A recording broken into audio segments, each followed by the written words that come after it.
From perfectly layering your toppings to melting your cheese with precision, here's everything you need to know to nail a restaurant-quality burger every time. At the heart of every great burger is the right meat. And when shopping for ingredients for their homemade burgers, well-intentioned home cooks seek out what they think is the best quality ground meat and often reach for the option with the lowest fat content. After all, you want to taste the beef, not the fat. So shouldn't the leanest meat give you the beefiest flavor? Sadly, no. According to the New York Times, the beefiest, juiciest burgers are made from meat with a fat content of about 20%. And restaurants typically source meat with this fat ratio. Anything leaner than that will cook up dry and flavorless, so avoid choosing any ground beef specifically marked lean. If you're craving the juiciness and flavor of a traditional burger, you have to accept that it won't be diet food and enjoy it without apology. Still, it's possible to have too much of a good thing. And star chef Michael Simon told the New York Times that overly fatty meat can also yield a substandard burger, saying, "Things happen, bad things, shrinkage." Yes! Significant shrinkage. So you feel you were shortchanged? Yes! Enjoying a burger is about more than just taste. It's also a visual and tactile experience. There's something satisfying about the look and feel of a good restaurant burger in your hand. The patty perfectly encased between the buns without being overwhelmed by them. This is because restaurants size their burgers consistently. Look at the flat top behind the counter at any fast food place and you'll see row after row of identically sized patties. In contrast, our measured by eyeball homemade burgers often come out too big or too small for the bun. So what size should your burger patty be? This depends on the type of burger you're shooting for. Generally, burgers fall into two families: thick, pub-style burgers and the thin, crispy-edged smash burgers found at most fast food places and diners. Both can be delicious, but to get them right, the patties have to be appropriately sized. A good size for a smash burger is 3 to 4 ounces of raw meat, about the size of a scoop of ice cream. For a pub burger, around 7 or 8 ounces of raw meat is appropriate. But avoid the temptation to go much bigger than that, lest you end up with a lump of undercooked meatloaf sitting on a bun. I love this burger, it's so delicious. Have you ever wondered why burgers from fast food joints and greasy spoon diners have that distinct succulence that's tough to replicate at home? Looking closely at how they're made, you'll notice they're almost always cooked on a hot, flat-top griddle that has seen dozens, if not hundreds, of other burgers cooked on it that day. All these burgers leave behind fat and flavor to be absorbed by the next batch of burgers. That's why some people advise home chefs to cook their hamburgers in a skillet and never directly on a grill. The rendering fat that collects in the pan bastes the meat and contributes extra flavor. If you're really dying to use your grill, however, it's recommended you heat your skillet on the grill to cook your burgers that way. Passionate home cooks are hands-on people who love playing with their food. But while a willingness to watch cooking projects closely and make any needed adjustments is laudable, there is also virtue in knowing when to stand back and do nothing. Take the case of flipping burgers. Contrary to what your parents might have told you, flipping burgers on a professional level actually requires some skill. While some well-meaning home cooks flip their burgers compulsively, either out of a fear of burning them or the need to feel like they're doing something, pros know that giving their burgers a period of contact time with the griddle yields the tastiest results. As celebrity chef Bobby Flay explained to Today, you should leave your burger undisturbed in your pan or griddle for at least 3 minutes so it develops a flavorful crust. Do not even start flipping the burger until a crust has formed or the meat will fall apart and you will lose that perfect round shape. Thus, your burgers should only be flipped once. In busy professional kitchens, a common mantra is work smarter, not harder. Experienced cooks know how to make every movement count and understand that sometimes doing less can not only save them time and effort, but also yield better results. And this holds true even for the seemingly simple task of cooking burgers. If you've ever been to a busy diner or takeout and seen a cook frying up dozens of burgers at a time, you might have noticed the cook didn't move them around or repeatedly smash them the way some nervous home cooks do.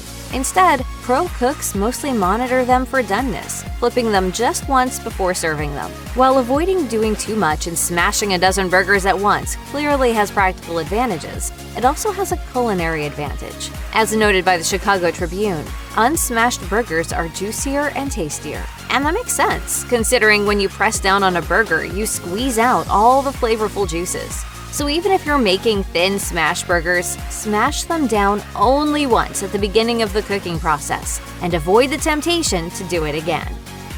In burger making, as in life, getting the simplest things right is sometimes not as obvious as it seems. Take the seemingly mindless task of shaping a hamburger patty. Grab a handful of meat, roll it into a ball, and flatten it to your desired thickness. Provided you portion out the right amount of meat and your patty is reasonably round, you should, in principle, end up with a perfectly cooked burger, ready to slide onto a bun and top with the condiments of your choice. But as many of us have learned from personal experience, uncooked burgers can undergo ugly transformations during cooking. Instead of cooking up as perfectly flat discs, they can evolve into bulging blobs resembling lopsided meatballs, something that never seems to happen at restaurants. The bulging occurs because the meat's connective tissue contracts under high heat, while the meat itself swells, causing the patty to bulge. This is more likely to occur when cooking with a grill or broiler, where the edges of the burger are exposed to high heat and likely to contract. To counteract this, celebrity chef Bobby Flay recommends pressing a thumbprint into the center of each patty. And we're going to make a well in the burger so that when it actually cooks, it's going to come back to the shape that we want. We all know what it's like to put together your own burger at a backyard cookout. You grab a just-cooked burger off the serving platter, pull a cold bun from a plastic bag, and put it together with whatever condiments the host has lying around. And while the company and conversation may be great, the burger itself will likely be mediocre. Even if the cook got the burger right, it will be saddled inside a mushy, flavorless bun that's probably too big or too small for the patty. There's a reason hamburger buns at your favorite fast food place taste better than those you pick up at the supermarket. Namely, because restaurants commission their own buns, sized and formulated for their specific requirements. Quality hamburger buns must meet a number of standards. Among other things, they must be soft and fluffy enough to be easy to chew, but resilient enough not to get soggy once exposed to meat juices and condiments. They must also bake to a uniform color. If you don't have the clout to commission your own bespoke buns, Michael McDearman, a judge for the World Burger Championship, recommends Martin's potato rolls, which can be easily found at most grocery stores. Burgers might have a reputation as brainless fast food, but restaurant chains put a lot of thought into the details of their production, from the size of the patties to the color of the buns to the precise order and amount of toppings. And one simple detail sets restaurant burgers apart from many of their homemade counterparts: a toasted bun. This extra step really does make a difference, as McDonald's found out the hard way, according to Fortune. In the 1990s, McDonald's decided to stop toasting its buns in an effort to streamline operations, only to backtrack a few years later after customers protested the change. Since then, it's doubled down on toasting its buns. As part of the chain's 2018 strategic turnaround plan, it ordered its restaurants to toast buns 5 seconds longer, which helps to keep the burgers warmer. Toasting hamburger buns not only keeps burgers warmer, but also improves their texture by keeping the buns from becoming soggy while you eat. There's nothing more satisfying than that first bite of a fully loaded burger topped with creamy condiments, gooey melted cheese, and crisp and juicy vegetables. And there's nothing more frustrating than painstakingly assembling that perfect burger and taking a big bite only to have most of its contents slide out of the bun and onto your lap. It doesn't have to be that way, though. Even generously topped knife and fork restaurant pub burgers tend to hold together, because the toppings are layered strategically to prevent sogginess and slippage. Experts differ on what the optimal ordering of toppings should be, but preeminent fry cook SpongeBob SquarePants certainly has his thoughts about how it should be done. First bun, then patty, followed by ketchup, mustard, pickles, extra onions, lettuce, cheese, tomatoes, and bun, in that order. But if getting your cooking advice from a children's cartoon show isn't your style, The Art of Manliness offers a well-reasoned strategy you can use as a starting point. Start by spreading your condiments on the top and bottom buns to help anchor the other ingredients in place. If you're using mayo, spread it on the bottom bun, where it will act as a barrier to prevent meat juices from making the bun soggy. Next, layer the lettuce and the tomatoes on the bottom bun, as they'll be less likely to slip out if placed under the meat. The lettuce will also help to further protect the bun from sogginess. Then add your cooked patty with melted cheese, followed by the onions and pickles if you so choose, capping it all off with the top bun.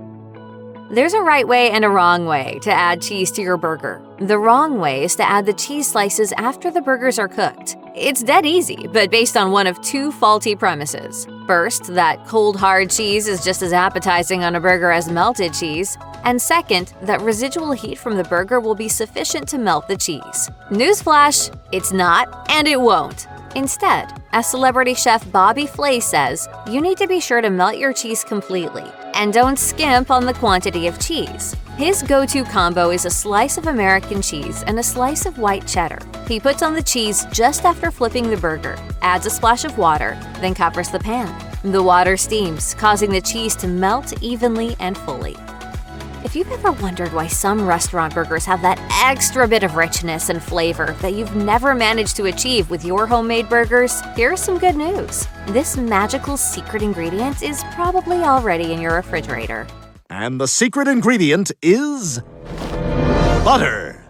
Some popular hamburger restaurants, including Culver's, use butter when preparing their burgers, and it can make a big difference in the flavor and texture of the finished burger. And happily, you don't need to drench your burgers in butter to make them noticeably richer. While butter is so central to the flavor profile at Culver's that its signature dish is known as the Butter Burger, in reality, butter burgers only include a touch of butter, which is spread lightly on the top of the bun. Meanwhile, Smash Burger uses butter on its griddles to fry its burgers.